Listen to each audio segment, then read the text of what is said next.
Welcome to Big Blend Radio with your hosts, Lisa and Nancy, editors of BigBlendMagazine.com.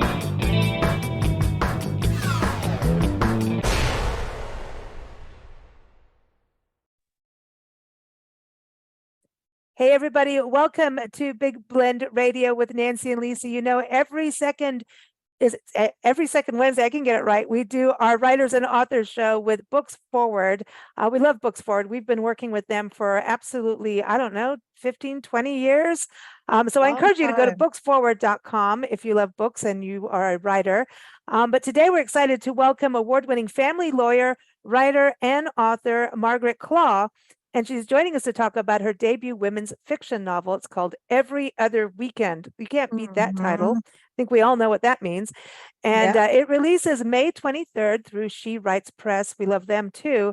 And I encourage you to go to her website, margaretklaw.com. And that's K-L-A-W, like Margaret K. Law, right? So she's a lawyer. Welcome, Margaret. How are you? Well, thank you so much for having me. I'm great. It's good to have you. Your last name is perfect, right? Yeah, there's a lot of jokes about that, as you can imagine. I bet. But you've written a nonfiction book first, and you've also written for numerous, like all kinds of publications and Huffington Post, and but your first one really started going into prenups and all that wonderful stuff that nobody wants to think about when they're in the emotional throes of joy, and we're gonna live happily ever after. And then you decide, I'm going to write a novel. So tell us a little bit about that, what sparked the idea of writing a novel. And Nancy's reading it. And so Nancy, don't you spill the beans. I'll try not to. Try really hard. Well, the first book I wrote, Keeping It Civil, it came out of a blog I did where I was blogging about sort of a day in the life of a family lawyer, vignettes, things that happen in the courtroom, interesting cases, backroom discussions with a judge, like these little scenes that I just thought were really interesting. And that got some traction in that blog. And then I ended up getting a book contract to do a book based on it. And when I was working with my editor for that book, Keeping It Civil, she wanted to have one story that like flowed through the individual vignettes to tie it together to make it more like a book other than just a collection of essays.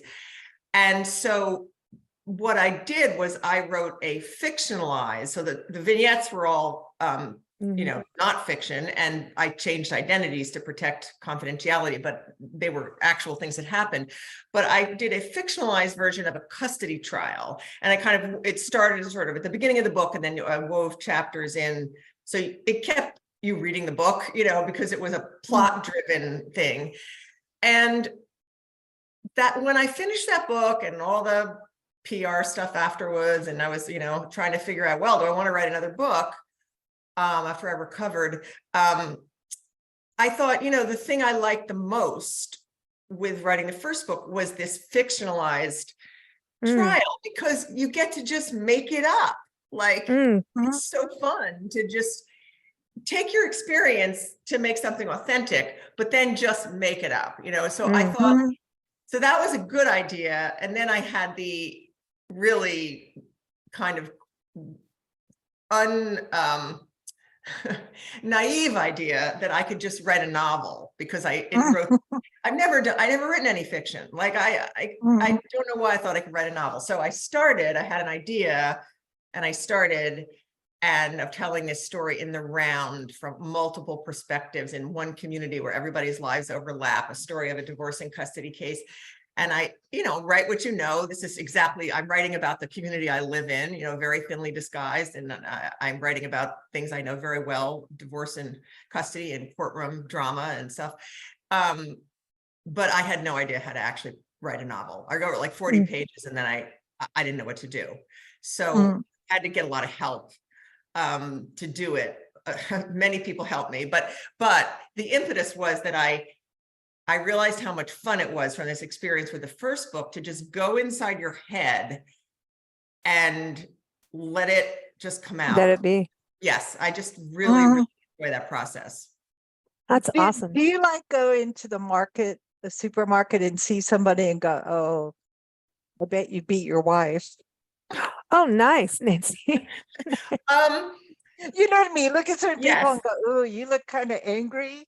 I Or do sometimes, but the thing that Mhm. happens to me more commonly, which is kind of what every other weekend is, based on or incorporates, is I don't go to, for example, the local food co-op in my neighborhood. I stopped going for a while. I made my husband do all the shopping because I would always, not just that I would run into clients, but I would run into their spouses oh, in the asparagus section. oh, And then I'm like, you know, so that's more Yeah. common experience for me in living in a neighborhood where I've represented a lot of, people I know refer me. So a lot of people I know then live in my neighborhood. So I end up with all these clients that live near me, and some of them become friends. And, Oh, that wow. is a lot of, again, what's in the book. The lawyer and the judge and the couple that are getting divorced are all in the same neighborhood, and everybody keeps Mhm. running into each other, and everybody's Gossip. talking about everybody Mhm. else. Yeah.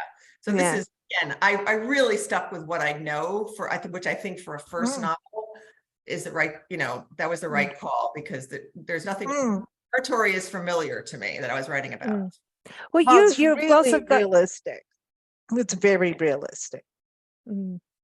Which is good. I mean, because I think, like we were saying right before we push the record button, that everyone is familiar with divorce. It's connected to just about everyone's story, Right. life story. But with you having a practice that's all female, it's kind of interesting because there wasn't that much representation for women way back when, and not that way back when. You've got to think even like 50 years ago, it was really hard for women to get a divorce. And Oh, still, yeah. even today, it can be Mhm. really tough depending on situations of them getting out even. I mean, there's women that just have to start their entire lives over, depending, right? Yes, yes. I mean, I think, there's issues of domestic violence. There's also issues which obviously make it hard to leave a marriage, but there's also issues of financial dependence, which, Mhm. is a subject I'm kind of obsessed with, women being able to support themselves. I think, women who, it's one thing if you don't have the ability to because of, lack of education and training and so forth, but there are a lot of women who work and could, have a career and get married, and then when they have children, they stop working, fine, Yep. for a little while, but then they're out of the job market. It's 5 years, it's 8 years, it's 12 years, it's 15 years. And then those women are really dependent. And if the husband in that marriage wants to get divorced, they're terrified. They can't evaluate what's the relationship like? Would it be good to be divorced? Because they're scared. And Mm. I mean, like people get life insurance when they're married. Like people need Right. divorce insurance is way more important. Your 40-something-year-old spouse is way more likely to die. I mean, you're way more likely to get divorced than for he is to die. I feel like you should be able to put food on the table for your kids. Like I am a proponent of women being able to work, not leaving the workforce and putting themselves in a position of total dependence, because Things happen. happens. And so that's a personal barrier to, kind of self autonomy. Is there divorce insurance? No, I'm kidding. Prenup. I'm saying, but Prenup. I'm Prenup. saying Yeah. having a job. Yeah, Having a having- job I know. I'm all like, is divorce dude, I was insurance. thinking That's what I mean. Divorce Yeah. insurance People- sounds like a really good idea. Yeah, because It there's, sounds well, like I an think, idea. but I think women should always have their own bank account and should always have something on the side, even if you're raising kids and maybe the stay-at-home mom, right? You should still have something on the side that you can manage and control yourself. Mm. And, I think it's interesting with your book too. You've got Lisa and Jake, and Lisa files divorce on him. And I've been Mhm. in relationships where the guys are like, "Oh, I didn't know you were going to break up with me." And I'm like, "I've been telling you for how long? If you keep doing this is pushing me away." Yeah. And we're there's always that big, it just happened out of nowhere. No, it didn't. Well, so that's the interesting thing about, telling a story from different perspectives, because Mhm, Jake, the husband slash father in this novel, mhm. is clueless about problems in his marriage. He thinks everything's great, and he's like hit by a truck.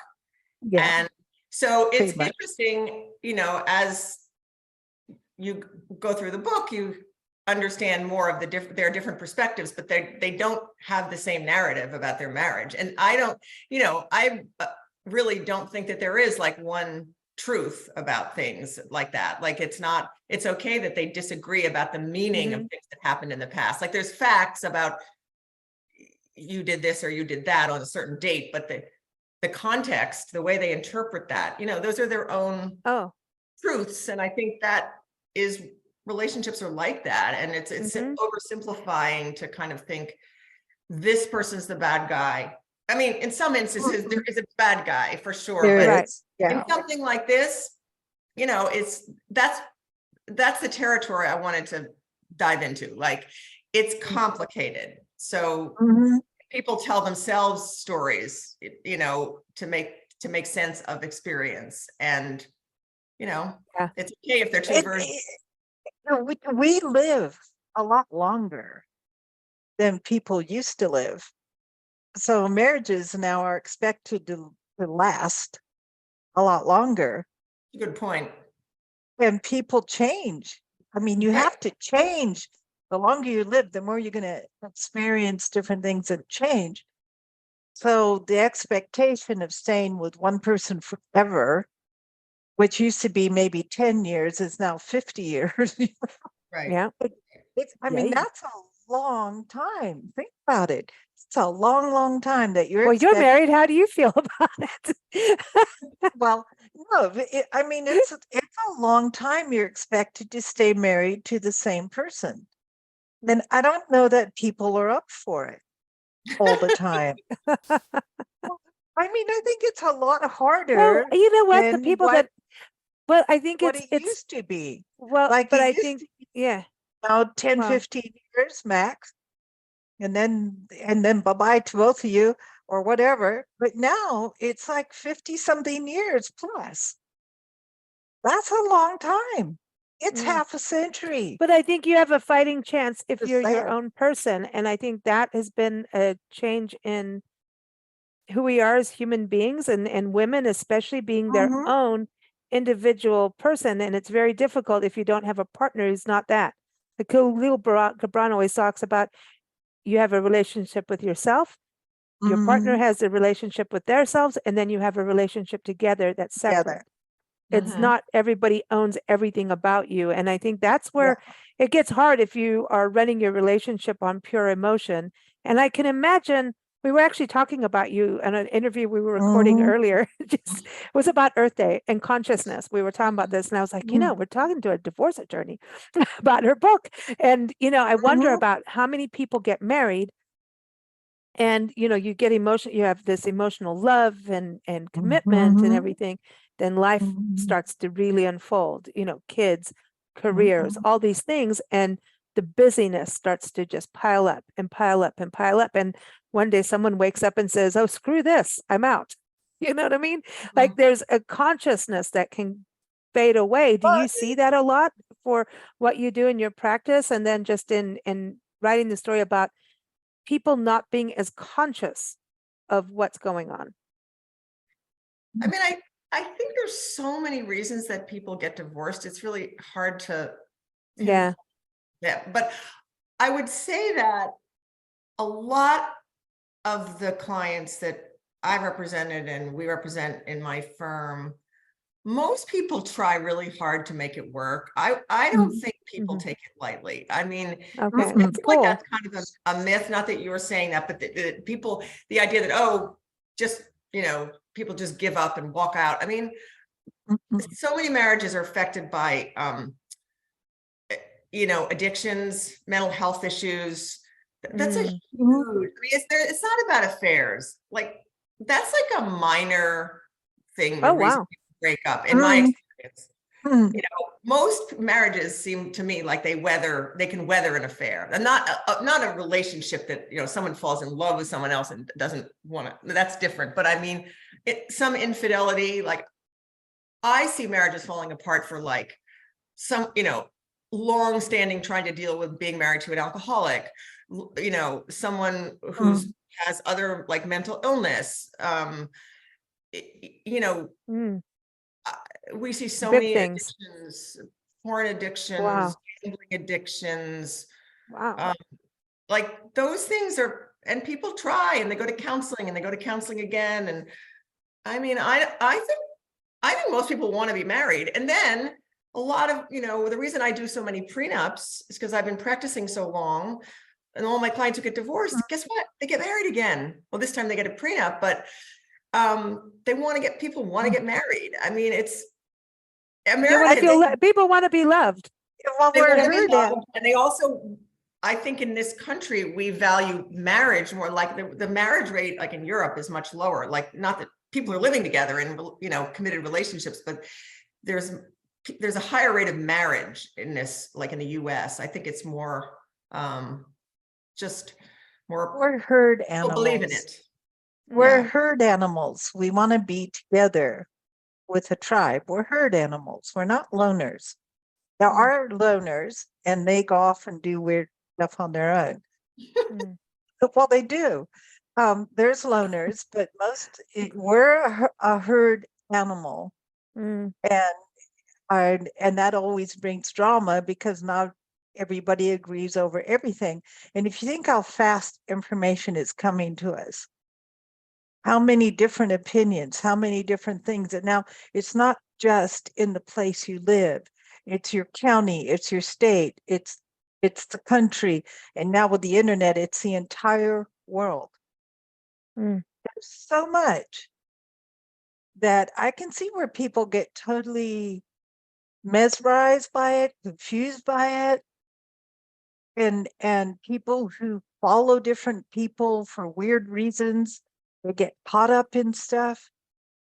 And later they must sit back and go, what the heck was I thinking? Mm. What was I Mhm. thinking? So I think it's a very confusing, fast-paced world today. For sure. Not like when, 100 years before, where you woke up and you had one or two things you had to do. As a woman, you swept the hut, and as a husband, you went out and got the food. It's not like I think that. women had more to do too on top of that, but Well, yeah, I know, but yeah. I think it's gone so fast and Mhm. so crazy that I don't know if we are psychologically, emotionally, mentally keeping up. Are Mm. we Well, I think it's able very to really stressful, do that? feeling of not being able to keep up. I think a lot of people have that. Yeah. Mhm. Yeah, Yeah, I that's think kind of what I so. think is like sometimes you go, oh, and then you have to regroup. But tell us a little bit about your two characters, Jake and Lisa, and the I know, dog. because I want to I know think about they're the fun. dog. I love the dog. Well, listen, the dogs are always part of it, man, I because know, but I just like his that name.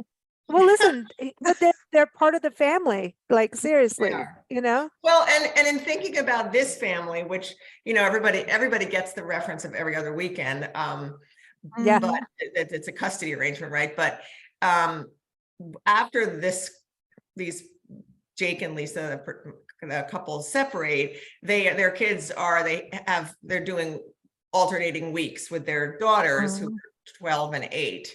And I write the book from everyone's perspective. So you hear from the daughters, and I just, as an aside, have to tell you that writing from the perspective of a 12-year-old girl was one of my Ooh. favorite things to do, because I have daughters, I know 12-year-old Yeah. girls, and I just loved writing her, like, sort of scorn for her parents, like Yes. just Yeah, because know they're everything. They're they're almost 13. so Yeah. smart at 12. But the dog is, it's a device, but the thing is, the dog goes back and forth with the kids, and that's again, divorced people who have custody arrangements and a dog will recognize that this is a very common situation. Often the dog is, people love the dog like a kid, so they share the dog just like they share the kids. And the dog becomes, the character who sees everything in both households. And in this book, there's a lot love it. about what happens in the other household. So initially I had I had quite a few chapters in The Voice of the Dog. And that ended up getting changed with the editor I worked with, to really move that voice to the voice of the younger daughter, which I think is better. But you do hear from him in the book, and everybody loves Pinky the dog, and he's sort of a consolation to the kids, and he's the rock. He Yeah. is. He's the one. Yeah. I'm still here. I'm going to curl up and sleep next to you. Right. No matter what is going on with the rest of that, I'm right here. Right. Oh. I think that's very realistic. I think that's very realistic. And I've had cases where people were fought over when they don't have kids. So there's not going to be constant contact with them after their divorce, but they have a dog or two dogs, where there was a huge issue over like custody. I mean, there isn't any, at least in my state, there's no legal custody of animals. It's not part of their property. So, Right. But they're but human. speaking from the perspective of the loving dog owners, I have had cases where there's a huge conflict over where who's going to get the dog. Like, well, it was my dog before he got married, so I get to keep the dog, and then the other one has like visitation with the dog, and you can sort of laugh at that, but anybody that loves animals and has lived with them gets it. Yeah, because you're connected, and everybody has a different relationship with the animal. You know what I mean? Right. And then some people get spiteful instead of it, and using now it's property is. How do you get past that vindictiveness too? Because divorce can get crazy. I mean, it's like the War of the Roses, man. Like people's. Well, here's what I'll say about that, though, is that during the time that I've been practicing, there's been a huge change in sort of the culture of divorce. And I think that that's driven by the increasing popularity of joint custody. I mean, when I first started practicing, very few fathers had even half-time custody. It wasn't really a thing. And that the every other weekend dad was kind of like the standard custody arrangements. And women who thought that the dads might like sue them for custody were like completely freaked out by that. And it was like but now I would say people who are, in their 40s, late 30s, they have kids, they're getting divorced with kids. They assume that they're going to share custody equally. That is like, that's nice. Literally a part of the culture. And what that means is you have to have an ongoing relationship with your ex-spouse, because if your kids are just going there every other weekend and they're going to eat pizza and stay up late, you don't care. But if the kids are going to be, if you have to have a consistency between the households to a certain degree, and you have to coordinate all this stuff together, you can't really afford to burn your bridges, and right. I think that the reason that there's a lot more use of like mediation and non-traditional rejection of litigation, thank God for resolving divorce issues, or people who are separating or divorcing, I think a lot of that is driven by this situation that people with kids anyway are not just going to walk away from the other person and not have to deal with them again. They're going to have to deal with them. And so it's in everybody's interest to not to have the War of the Roses and to have a working relationship, even if you don't love the other person anymore, even like them anymore, deal with it. Well, so it's also with a friends. really big change. Even with friends, I think friends, you still have to, especially in a neighborhood, you don't want to if it's an amicable divorce and people are not abusive. It's that I think it changes when abuse comes in. Then your kids. That's a different. That's a different thing. But when you're all, a lot of times people try to stay in the same neighborhood. It makes it easier. But then you're still like what you're talking about with your novel. Every other weekend, just here you are in like the hub of gossip. People know, but you're still. I just even know from breakups as teens, like, oh, you broke up with so-and-so, and then are you allowed to be at the same party? All of that stuff happens, and it doesn't really, the awkwardness. Yeah, the awkward. And then it's like, oh, he's dating. Oh, she's dating. Now what? Like the dating part. Who steps on first? It's almost like a race or not. And it depends on kids, right? So it's just kind of a weird thing when it happens. And things start to become very real amongst people that, now, are you able to go to the same parties that your friend, the dinner parties? Maybe you had traditions with friends like movie night every, fourth weekend or something. And then suddenly, well, do I get to go now? No. Yes, Right. no.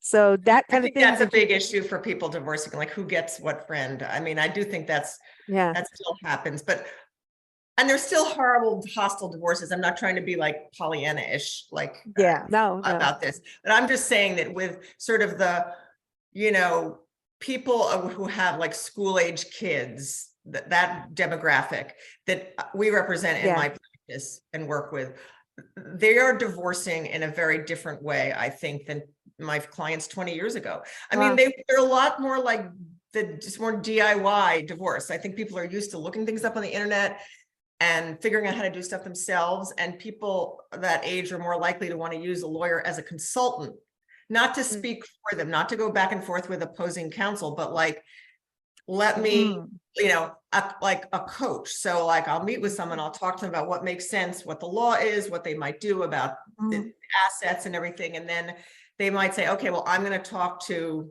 whatever the spouse is.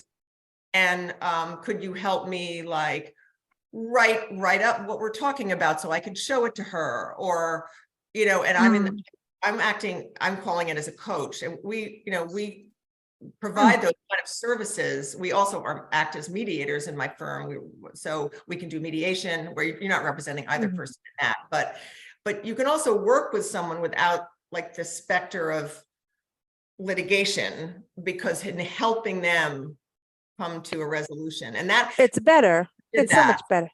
It's much better, but I do think it's cultural. I think there's a change in expectation. Also, a lot of those people who are in their 30s and 40s now, their parents might have had like horrible divorces. I mean, there were was a huge wave of divorce in the 70s because the divorce laws came into effect, like boom, boom, boom, state by state. And all these people were able to get divorced. And there's a lot of adult children of divorce who are like, not my parents' divorce. I am not going to do it that way. It messed me up. And I want a different thing from my family. And, that's cool. I mean, then we're growing and learning. Yeah. And it has changed, and it changes quickly. And I mean, we know so many people, and we've heard so many stories. And I love your book because you're nonpartisan in a way. You're not taking sides. You're presenting both sides plus the dog. It's cool. You're presenting different scenarios that really makes you stop and think. Oh, well, if that were me, would I act that way? Whether it's a male or female, if that were me, would I react that way? What's a sensible reaction? What's just a reaction? And did somebody think it through before they sort of mouthed off or took action? And so I always look at them like, okay, so you took action before you thought it through. Then you had to regret it and then decide whether or not to apologize. And the other side is totally, I ain't talking to you. You're done, And so it's like all this drama, human created drama over reactionary reactions. Like, and now I'm starting to think, are you a therapist or a lawyer? How but I close do they go? I'm definitely not a therapist. But I think it's the same thing in a way, because you got to calm it down, like calm down, people, and let's make sense of it so that we can either not get divorced or get divorced in the kindest, most responsible way possible. Well, let me say something interesting about that the role of the lawyer is very prescribed, and you are an agent for your client. They are the principal, you are the agent. So if I have a client that does not want to calm it down, I have to either do what they want me to do or fire the client, like, which, occasionally I would do, because I said I'm not going to do that.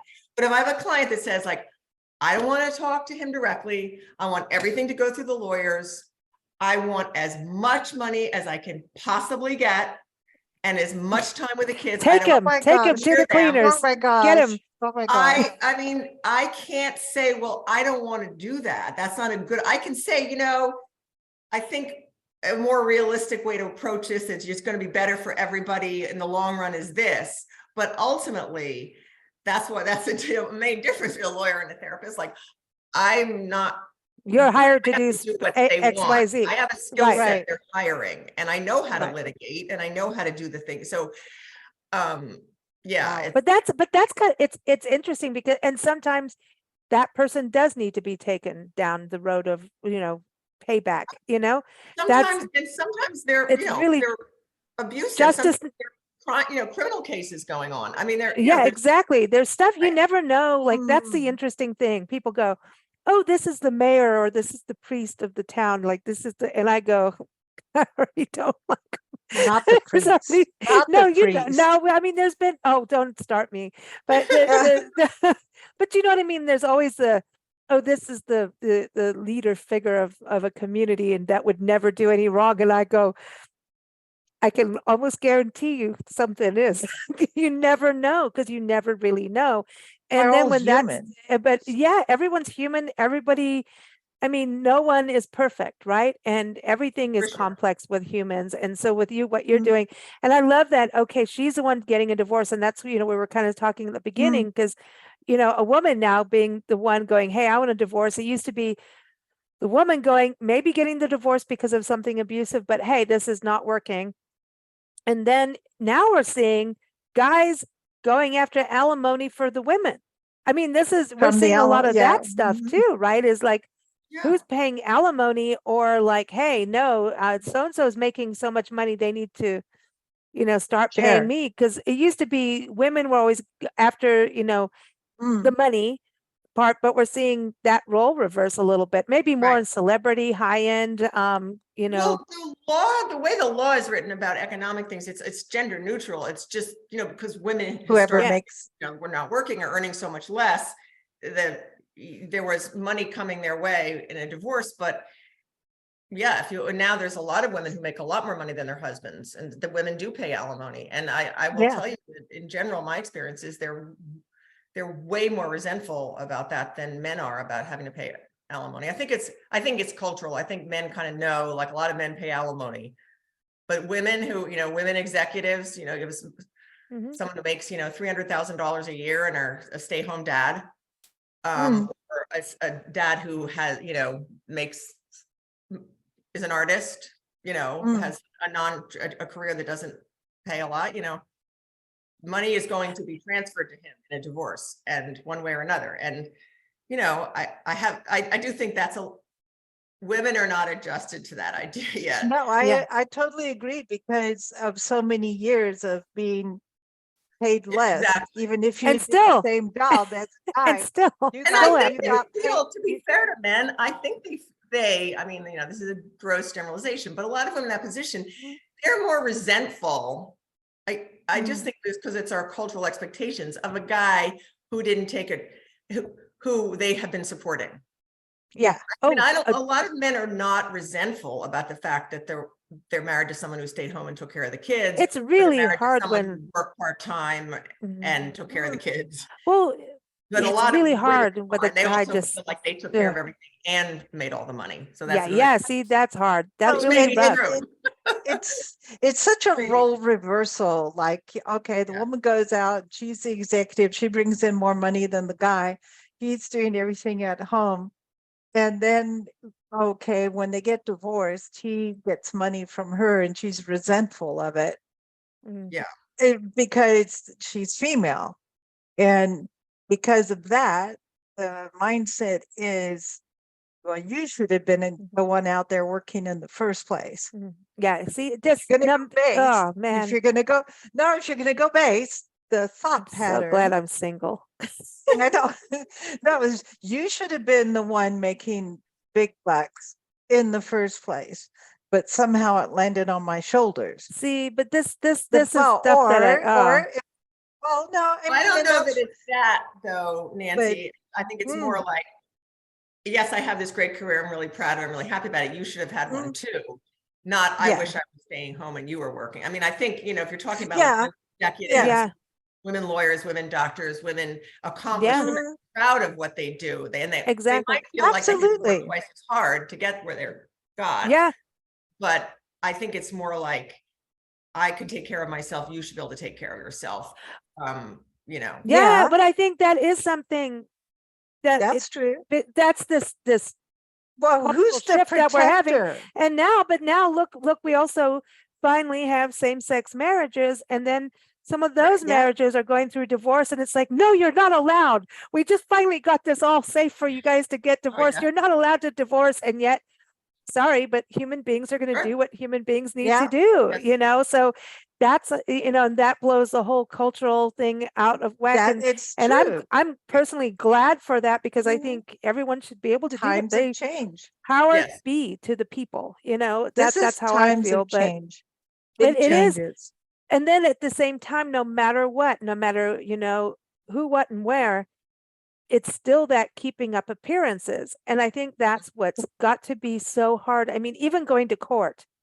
I mean, Oh gosh. I still look at, I'm sorry, but the Johnny Depp and Amber Heard thing, that was like a crazy, I wish we knew you then, because we were all watching that going, what the hell, man? Why are we even watching this? Like, why is this televised, right? Right. Yeah, Nancy said it was a big Well, PR stunt, but you know, I think it was. Well, I Yeah. did. I Yeah. thought it was to There's a start big- with, and then I it's a- thought, well, maybe it isn't. But now I still haven't made up my mind I fully. But know. it was intriguing in that they would put themselves that far out there to actually let it be televised. Yeah, how far Why does did it? they do Yeah, that? but this Why is, I did mean, there's like Yeah. exhibitionists. I mean, I don't know, like, you know what I mean? It's, Yeah. why would you do that? Who would do that? Yeah, but in a exactly. normal community, in a regular community, non-celebrity community, right? Yeah. You still have the celebrity of a community, and whether it's finance, leadership, there's always a celebrity, right? There's always Yes. that person or people. So in Jake and Lisa's relationship, having to split up, and of course, if he's a musician, right? Oh, you know, just Uh-oh, there you typical go. musicians, right? We all get nailed, Mhm. but Yeah. but I mean, it's kind of a interesting shift and dynamic in that. And then what happens? Okay, now he's shattered. And then, you know, she wants to move on, right? So there's a difference here of how do you, Right. what are that time period of keeping up appearances when hell's going in the handbasket pretty fast, right? So Yeah. that's something that I think is interesting about what you've written, and from what Nancy's been telling me. She's like, "Dude, you're not going to believe this," and I'm like, "I do, but this is cool," you know. But Well, isn't you know, that kind of true for people? yeah, I mean, I try to not make it's not an extreme situation. It's more like just very common situation. But Which I is did cool. very consciously put in a subplot about polyamory, because Mhm. I think a lot of people are not familiar with that. I am, because I hear about it a lot, and from Really? clients. Yep. And it's not that uncommon. And I like having a polyamorous character and having Mm. people in the book talk about polyamory, because it's another way of organizing intimate relationships. And I think it's interesting. And for people who, you know, are only thinking about traditional marriages, to think about people Oh who, boy. and polyamorous character is married, and she and her husband are polyamorous. And so I just felt like that gave it more depth, because It happens. I don't want to talk about the plot too much in that, but it Yeah. definitely is something that challenges assumptions, and it is I- hard I- for someone to adjust to who doesn't hasn't made a conscious choice to do that, but maybe like someone who is polyamorous. So yeah, that's why I put that in there, because it's not a new thing, but I think it's No. relatively new that it's more out in the open, and people Yeah, really right. Yeah. People are getting more So accepting of what people do. Yes, I just exactly. have to. I mean, just we had have to- swingers in the 70s. I How many don't know. divorces? Yeah. Sorry, how many I just- divorces came out of the 70s because of swinging culture? Like everybody put their parties. keys in. Yeah, but Right. that Yep. was like you had affairs, keys in the- but you kept going home, or you Right. got divorced and you had more And you affairs. didn't But tell. I Yeah. I just wanted to tell you this. my dad had 3 wives at the same time, and I only found out about it after his death and my mom's death. When I got papers and stuff, and I found out that he was married to 3 women at the same time. And so So that was kind of legality a is, real, yeah. That's yeah, that shocking. was it was an eye opener. But then, because I am who I am, I met one of the other wives Mhm. at the IHOP in Yuma. And she walked in and took one look at me and she goes, "Oh, you're his daughter." Because we all kind of looked the same. It Mhm. was bizarre. That And I'm is still insane. wrapping my head around this whole thing.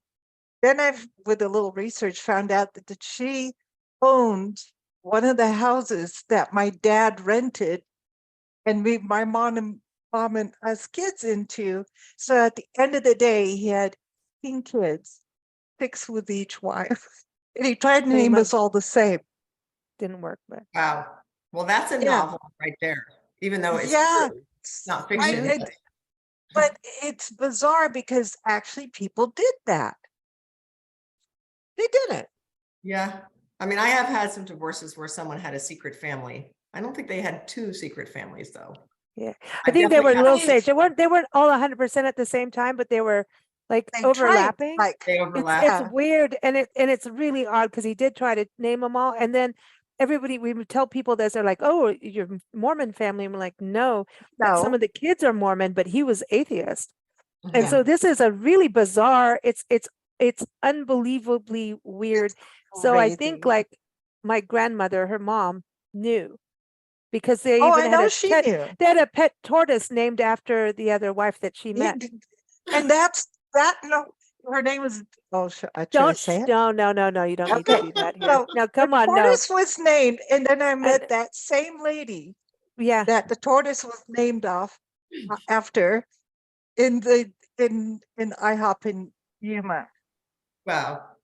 so And I I was mean like, that's kind of oh, like, so when you talk about these things, they do really happen, and I think it's happening more and more, and we're finding more and more things happened in secret from like the mhm, 70s and the 80s got a little Well, and I crazy. think people Yeah. are not, don't want things to be secret anymore. And, the whole like open adoption. I mean, most adoptions now, I mean, I don't know statistically, I could be wrong, but my guess is the majority of adoptions, not a minority even, are open, meaning that the, mm, adoptive parents know the people birth know. parent, and there's some opportunity for contact between the adopted That's child and nice. birth parent.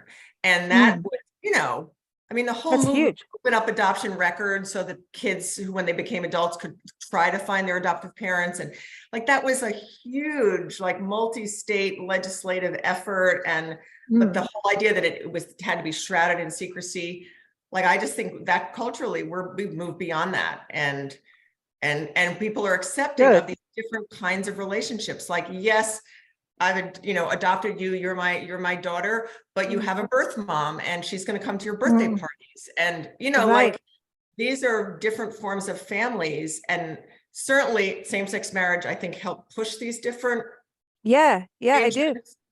But I it's think really, we're I much think more this, open, I well, think. that's good. I think the I think more it's good. like, I mean, we're trying to, everything's getting how we suppressed in so many things in so many ways in this country at the same time. It's kind of like this, we're having this pendulum going back and forth. Right, You know, right. Yeah. we really are. It's like, oh, be open, and then no, can't say this, Can't say so I this. think Yes. we're in this really interesting place. The How has it backlash. been for you as Yeah. I mean, I know you've been writing a long time, and I'm excited to read this because Nancy ruins it for me every time because she tells me Oh, everything. She's sorry. like, "You've got, well, we're on the road together," so she's always like, "You're not going to believe this," and I'm like, "Okay, you like it if she likes otherwise," because she's picky, but so it's when she Well, likes I someone's am. writing, it's a big deal. But um, in your career as a woman, and also being married, and going through your career and saying how things have changed, what is that like as a married woman, seeing things change? And then when do you realize, like, it's not just a one-off case. Like this stuff is really going on. You have to read happening. other things, do like what you're doing with other articles, and lawyers all Yeah. going like, dude, this went, I mean, I want to go to all your happy hours, all your lawyer Yeah, happy hours and it's a pretty listen. fun office. I bet it's like, holy cow, did you see this? But then you don't want to do that, like, because clients are doing, I mean, it's private like stuff. And I No, think well, that's you the can't hardest talk thing about that, with right, divorce, private, because yes.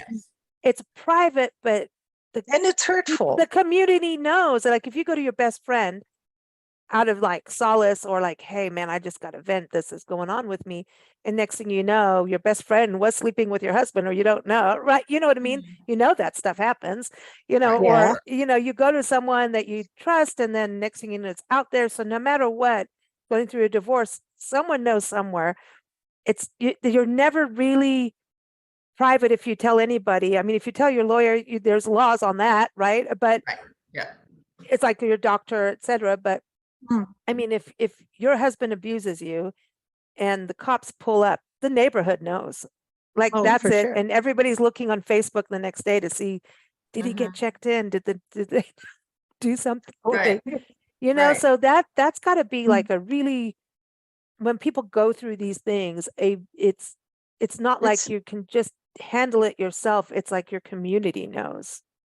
Right, You and I know? think sometimes that's a powerful like inhibitor for people to, they're afraid of that, you know, they don't Good. want people feeling sorry for them or knowing what Mhm. happened, or, you know, but I also think it can be a source of support. Like, Mhm. Mhm. if you're isolated and you don't have friends or a community, Yeah. especially in like an abusive relationship where you might be very isolated because that's part of the abuse, you know, abuse. you're not Yeah. allowed to have friends, or, you know, then it's really hard. So I think people who are want to, you know, get out of a marriage for whatever reason, yeah, they're afraid of like community disapproval, but I think on balance, Mm. having a community makes it a lot easier Agree. because you have support. Hmm. I mean, it's incredible to me that like a number of the cases I've handled over the years of women who were, you know, survivors of domestic violence didn't have anybody. They had been Yeah. well, maybe they had like they weren't allowed to see their sister, you know, Mhm. they were, and that's a form of like torture. I Yep. mean, Mhm. to keep somebody, but it's effective because then where are you going to go? Like, who are you going to tell? Mhm. And who's, you know, you're not, it's a way to control someone, to isolate them. Yeah, not Mhm. let them be free. I had a friend who, Horrifying. she was captive in her own home Mhm. from her husband, and she wasn't allowed. She didn't have a telephone. Mm. She had people that, you know, like his family lived next door, so you couldn't do. She was like under constant Watch. watch. Surveillance. Yeah, and wasn't allowed. She wasn't allowed to just go to the store. If you want to go to the store, you go with my mom. Mhm. And you know, so the mother's dictating everything. The son and the mother, it's like a gang, you know what I Mm. mean? And Yeah, I awful. don't know how much the mother knew, you know, or just, you know, wanted to keep everything wrapped around her finger too. It was just Mhm. a very controlling relationship. And eventually she literally ran away, literally Mhm. took her kid and ran like hell and got out, because it was the only way out. Like he Yeah. really just kept her hostage. And it happens in smaller towns than what people realize, like small Mhm. communities, Mhm. Mhm. rural communities. You could be out on Yeah, the farm in like the it's middle of nowhere and easier. you're I think screwed. it's Hmm. easier to get in a rural community, I think. I mean, Yeah. where you're Mhm. farther away from other people. Yeah. Yeah. Yeah. That's a next good book for you. Come on. I'm getting some Something good ideas here. I'm going to I purposely take notes when this is over. yeah, and tortoises Yeah. with other women's names. Yeah. Yeah. Oh, but I will say this, they did kind of look like in a weird sort of The way. tortoise? They're Oh. the tortoise and Mm-mm. yeah. No, there No, was a no. lead. No, there was oh,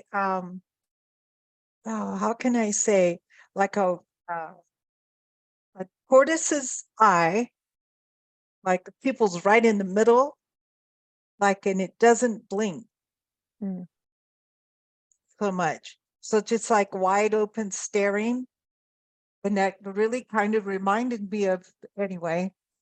So I could see the resemblance in a really weird, messed up way. I could see the way the That's head messed. That's shifted. messed. No, okay. I know. Yeah. So when No, you I met could her, see- you thought tortoise. exactly. And she did the same thing. She sat in the Oh IHOP my gosh, that's little thing horrible. and she went, "You're No, her, no, aren't you?" Right in front of everybody. "You're her, aren't you?" And I was like, yikes. that's crazy. But that stuff happens, you know? I So know. But are it you was going to the write weirdest more? thing. Are you going to write more nonfiction or fiction? I would like Now to that write you've done another both. novel because it was really Awesome. fun. And now I have a better idea of how to do it. I think it won't be as hard, but I think I have some ideas. But I haven't, I think I need to get through the launch of this one. Yeah, and yeah. Sure. kind of calm down. Mhm. And then like, Restart. Like you have to yeah, finish. Yeah. I Finish have to the kind of finish process. this one and then I can concentrate on, I have like notes, scribbled about some different ideas.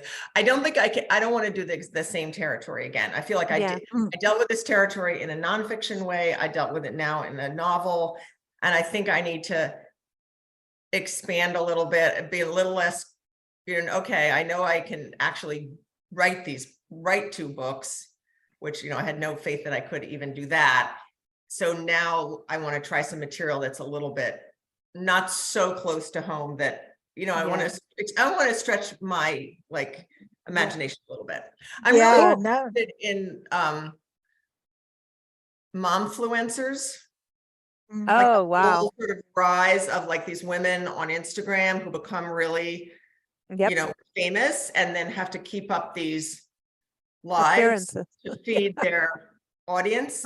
And especially the kind of adopting positions like, anti-vaxxers to sort of bring in followers. I mean, this is very vague, but that whole phenomenon is very interesting. It's crazy, actually. When you see what it's this whole social media game is, it's really interesting, and it's there for different ages. If you want to be all, dressed up on that, on all of that. And I mean, what we do documenting parks and public lands across the country, I mean, we're never going to be all dressed up in foo-foo because it's just not the way the lifestyle rolls. And but yet you see people out there, and we've been stopped by a girl like in Petrified National Forest, so she could have her photo taken in front of a truck inside the forest. It's not a forest, it's geology, right? It's all these crazy. And I'm looking at her going, excuse me, this is a national park. This is not a paid ad spot. You could actually get in trouble for what you're doing. But they put themselves in these ridiculous, and you see deaths happen in national parks all the time about these influencers going out and look at me. Oops, I fell down into the Grand Canyon. And, and it's a lot of them are actually connected to there's the influencers, there's all different types, but the mom influencers are in there too. And it's like, oh, I'm here with my perfect kids and my perfect family and my perfect RV. And yes, this is paid for ad content. And I'm looking, it's a very, and I see the whole culture. Interesting because it's a lot of young women who are very successful at this. Yeah. And I know somebody personally who became this, a working class woman, didn't go to college, was a hair stylist. Oh, yeah. This stuff, selling essential oils, became really good at it. How there's those people that rise to the top and then started an empire, and her husband quit his job and he works for her. She's the man. Cool, though. I don't mean the man as in yeah. She's the focus of everything. And so how do you keep that up? What's going on there? I don't know. I feel like, what do you think? You think there's a plot? I think so, because it's also celebrity, right? Well, so it's the same thing. It's like, what happens if they divorce? Who's going to have to pay him? Too, yes. But at the end of the day, it's all about control. And that's, to me, when you see all these like factions of craziness, it's about control. Whether you're doing it with a picket sign, which is fine, that's legal, freedom of speech. I agree with that. Yay. 100,000%, yes. But if you're following it up with violence and unkindness and all these things that happen on the internet with Attack. people people attacking each other, then you really need to go look in the But mirror. it does actually, You some of the really, really influencers, do. some of the influencers go off, like what you were talking about, the anti-vaxxers and stuff like that. They Mhm. went off on some crazy Yeah. tangents. And it's like, It's everybody's like got their beliefs and whatever on all of that, but there's like absolute mobs. Like we were talking about the Johnny Depp Amber Heard case, right? Yeah. There were actual mobs, social media mobs on either Mhm. camp attacking each other. And I'm going, you don't know these people. I mean, you don't know. I mean, majority of you do not know Johnny Depp or Amber Heard. Maybe you've seen them, Either one. walk their dogs illegally in don't Australia, know. but like, you don't know them, but you're fighting as know this them. becomes this sensational. I have It's to watch my crazy. language here, but it's the stuff that Well, people it's But I like mean, living it's in crazy. living in Yeah. this like world where it just seems turned inside out. Like these people who you don't know become take on all this Well, importance. Like, that's why I'm thinking all of this is about Mhm. keeping up appearances, like a divorce in a small town or in a Mhm. city, but Mhm. everybody has their networks, right? In business and school. Mhm. Oh my God, the PTA. Holy cow. Oh my Jeez. God, that's like the worst. Homeowner associations. Now I've got that's my whole new thing. Oh boy. HOAs. Oh my Yes. God, that's a whole new thing about Well, what at least goes they don't on tell with you that. what you can't read. Like I Yeah, think the right. worst thing is now the school boards, like Mm. Oh, terrifying. that's Banning books. What? Like banning books? Are you Banning kidding books? Like what me? happened in this country? taking chunks out of books, editing books, Mm. and that's why I'm saying it's so weird. That's Like But you're talking scary. about all it's this like progression. starting over. We're having this starting over. progression. Same-sex marriage and same-sex marriages can end and do what It's they too want. much. Well, it's too much for some. That's the thing. I feel like, Oh, I feel like we go forward and then there's a backlash. But it's like what happened after the Civil War, after Reconstruction, and then all of the, the Jim Crow laws and the, Yeah. all of the gains that Black people, innocent freed slaves made, then Hmm. were like wiped out by all these laws because it was too much too fast for the racist, culture. well, yeah, and how It's many kind of people like rush to that. get married just because do it while you can Mhm. before they take it away, which it could go away. I mean, women's reproductive rights are at this point. I mean, Right. Yes. now, Yeah, see, what's this going is the on thing. now? You never know. Like you think everything's moving in this progression, and then it's like, well, no, we're going backwards. Isn't that how history goes? Like you Wing, go wing. forward, you go back, you forward. I mean, this whole emphasis on like drag queen story hour and trans kids. I feel like it's the sort of I want to go to drag queen story hour. losing control over, like feeling like something's being taken away from them and they've got to like stop it. But I don't think you can stop it. Like, Listen, But they I don't- have drag I don't they get have why they drag care. brunches in Palm Springs. You go to brunch Yeah. and watch a drag show for brunch. Seriously, I want to go. Like we have that's drag in Philadelphia. We have drag queen story hour in the libraries.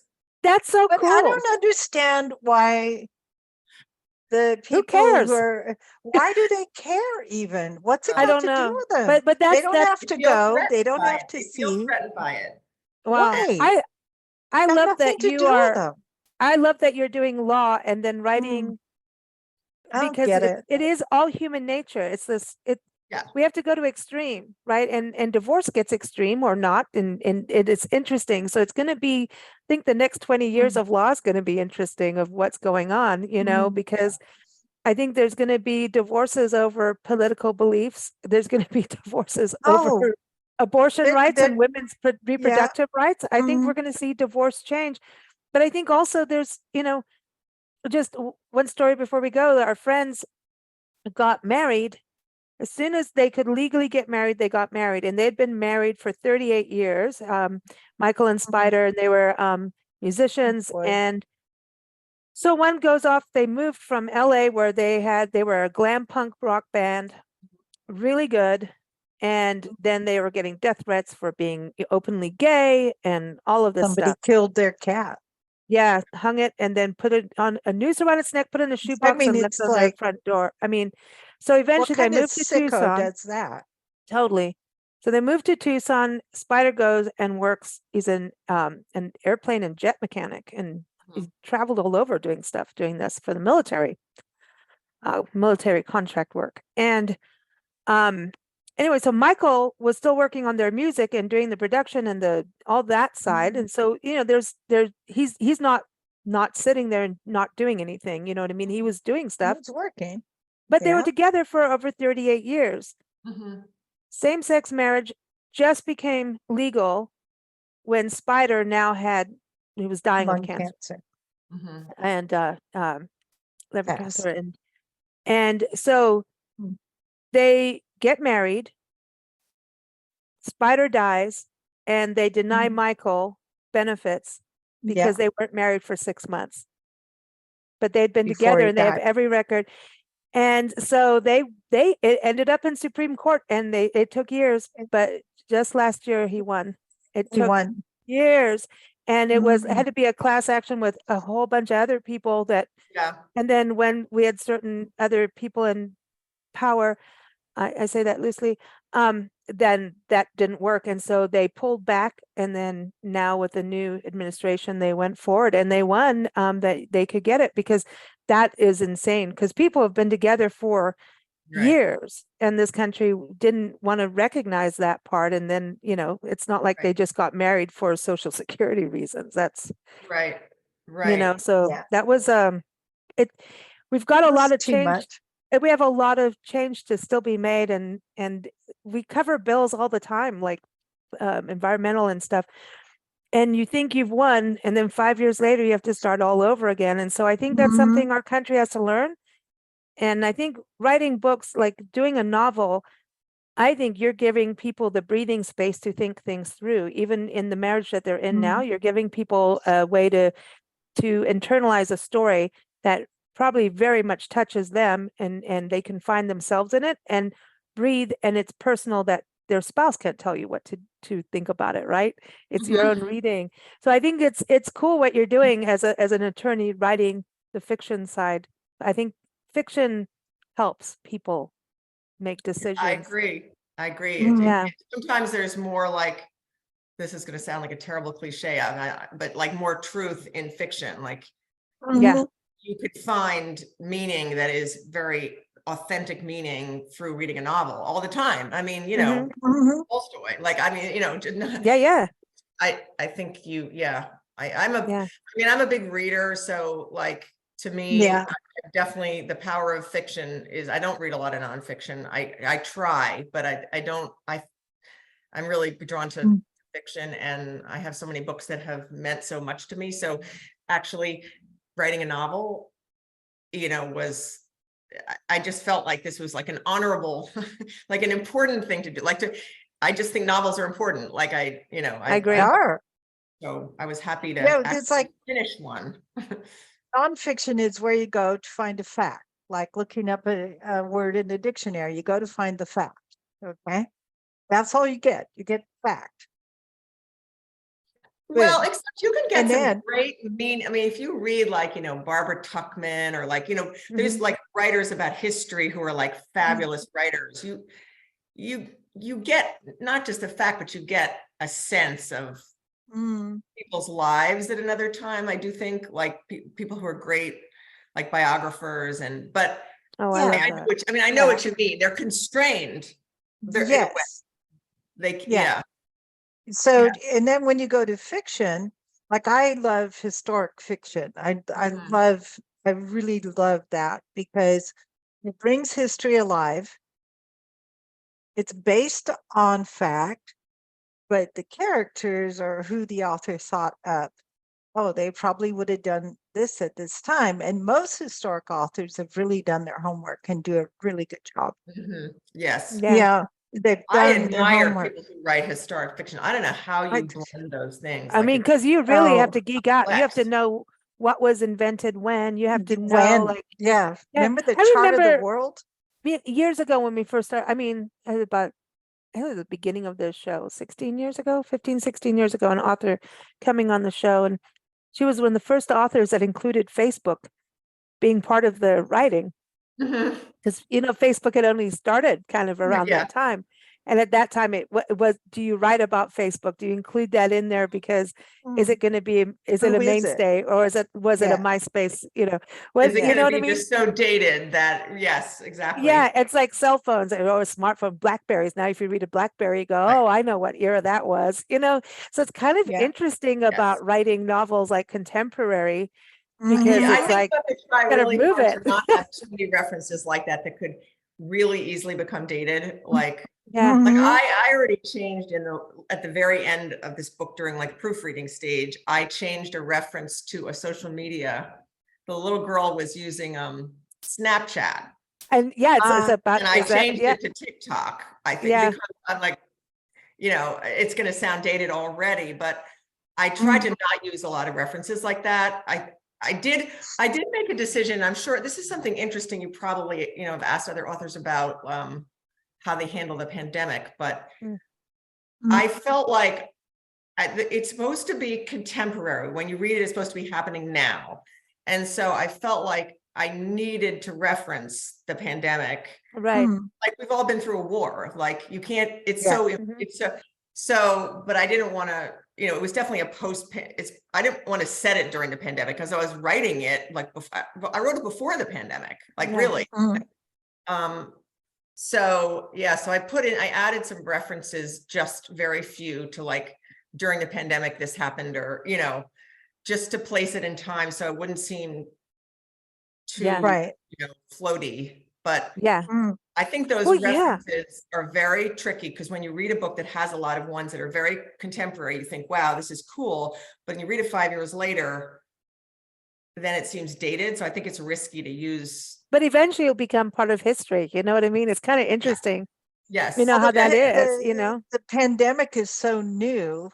I don't know what they're going to call it 5 years or 10 Yeah, years from and I now. wonder, they'll Right. say, oh, What we'll are have they more going to and whatever. call it? Like Ask one it's of the the anti-vaxxer mothers. No, but it's like the pandemic What pandemic? now. Yeah, Yeah. exactly. Which it's There going to ain't be no which one? pandemic. No, which Yeah, one maybe? Or is it going to be the pandemic? Or are they it's, going to change the name of it? Like, but I wonder how Well, many some people say divorces during are COVID. coming from. Like a Yeah. lot of us yeah, will also say COVID, Just during say COVID. COVID. Yeah. COVID-19, When COVID-19 pandemic. Well, I wonder how many people are ending up getting divorced afterwards. That seems to see, like, you see a lot of people like, oh, that's it, we're done. We had to stay in the house together for 2 years. I We're think done. there was some of that. Oh, yes, And definitely. I hope people just go take a break from each other before they make those decisions, because it was kind of extraordinary.